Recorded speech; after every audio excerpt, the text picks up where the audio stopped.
ना शीत होवे ना ट्यूब होवे ना इन्हां दे कवर होण। जानवर अगर छापर खा लेगा सारे बंदियां नूं ही पता किन्ना नुकसान दिंदा। छापर एवें अंदर घूमना शुरू हो जाता।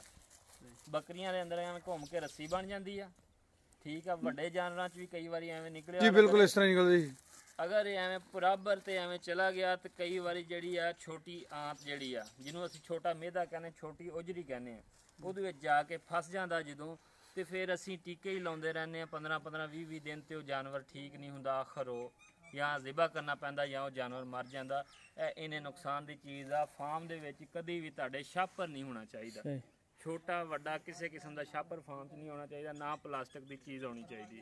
ये चीज़ का खास ख्याल रखना चाहिए। गाई बाजी जी डॉक्टर साहब दस रहे सन जी कि जो कोई टैक्नीशियन आता है तो वह छापर वगैरह इस तरह ही सुट जाता जिवें सुटे पे ने तो वह कहता भी चाहिए कि फार्म के जिन्ने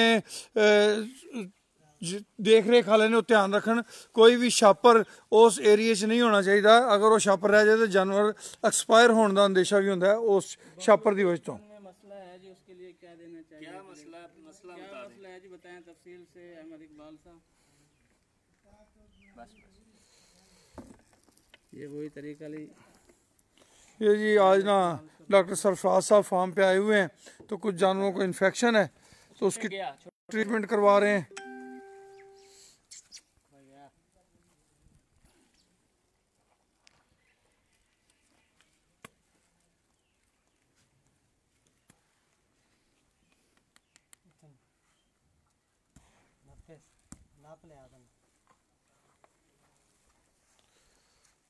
हसन शाह साहब अस्सलाम वालेकुम रहमतुल्लाहि व बरकातहू। की हाल चाल है? ठीक हो? तबीयत से ठीक है?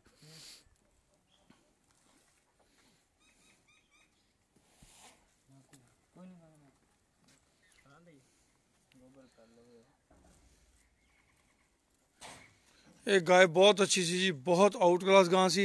ये जो बच्चे की डिलीवरी का टाइम आया तो प्रॉब्लम आ गई बहुत ज़्यादा इन्हों। सर ये यूट्रस है ना बहुत ज़्यादा डैमेज हो गई।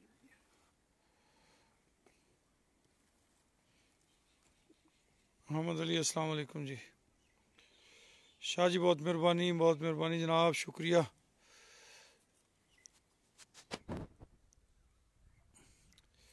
जनाब मैट्रिक्योर है जी, मैट्रिक्योर ट्यूब रख रहे हैं डॉक्टर साहब।